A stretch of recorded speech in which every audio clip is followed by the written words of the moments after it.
Meme coin baru mencapai $1, pemain besar Bitcoin baru muncul, dan pemimpin baru SEC sudah ditempatkan. Halo Kriptosias, balik lagi bersama saya Leo di Crypto Discover, dan hari ini di minggu ini dalam Ruang Kripto kita akan membahas beberapa update mengejutkan dari Ruang Kripto. Jadi ayo cepat merapat dan kita mulai membahas dulu peran Paul Atkins di SEC.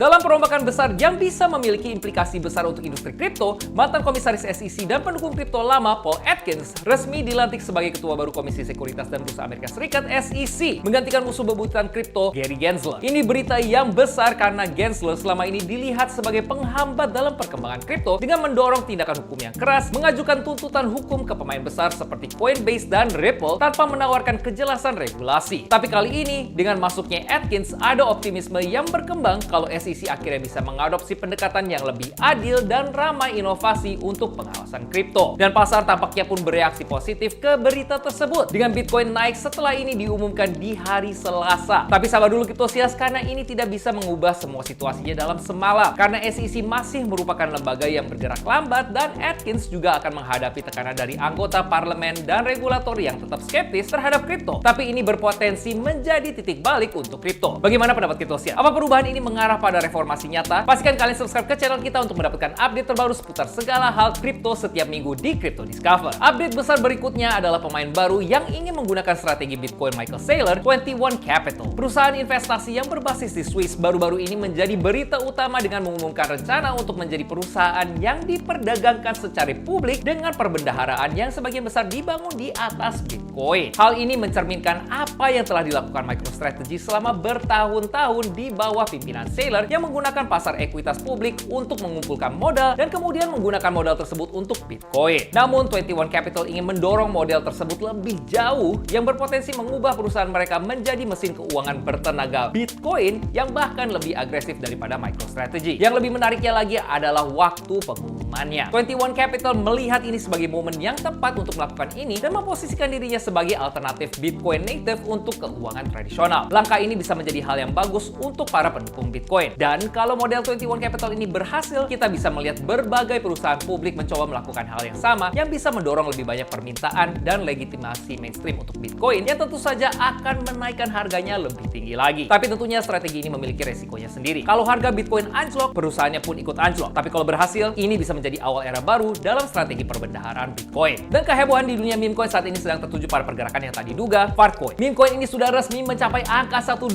Kriptosias. Koin yang awalnya hanya sebuah meme sekarang ada di angka $1, dan para investor bertanya-tanya, apakah Fartcoin masih bisa naik lebih tinggi lagi? Menurut Brave New Coin, lonjakan Fartcoin didorong kombinasi dukungan komunitas yang kuat, momen medsos yang viral, dan momentum spekulatif yang menyaingi apa yang kita lihat dengan Dogecoin dan PP sebelumnya. Roadmap proyek, percaya atau tidak, mencakup fitur utilitas seperti sistem potongan gas fees dan integrasi NFT yang membantu memisahkannya dari meme coin biasa yang tidak bertahan lama. Fartcoin mungkin awalnya hanya meme, tapi sekarang menjadi studi kasus tentang seberapa jauh momentum meme dengan sensasi komunitas bisa berkembang di dunia kripto. Kalau Kriptosias mengikuti portfolio challenge $1.000 kita baru-baru ini, kalian juga bisa melihat kalau kita cukup optimis dengan Fartcoin, dengan meme coin ini menjadi token dengan kinerja terbaik di portfolio kita. Pastikan untuk nonton videonya di sini untuk melihat portfolio kita dan juga berbagi pendapat kalian tentang token yang kita pegang. Dengan adanya perubahan pemimpin baru di SEC, munculnya perusahaan baru selain MicroStrategy, dan juga adanya meme coin baru yang berhasil mencapai $1 di waktu yang cepat, kita banyak melihat sentimen positif seputar ruang kripto. Tampaknya pengadopsian Bitcoin ke mainstream dan bull market di tahun 2025 mungkin tidak sejauh yang kita kira. Tentunya masih ada banyak halangan dengan adanya regulasi dan juga tarif yang membuat kita melihat koreksi di awal tahun, tapi dikit demi sedikit kita melihat gerakan ini. Bagaimana pendapat Kriptosias? Apa kita bisa melihat Bitcoin mencapai $125.000 di tahun 2025 atau lebih? Ikut berdiskusi dengan 3.000 anggota lainnya di Discord Crypto World ID, dan jangan ketinggalan giveaway kita di tanggal 1 Mei di podcast kita di sana pada hari Kamis pukul 20 WIB. Link ada di kolom deskripsi, jadi tinggal diklik aja. Jam Kriptosias!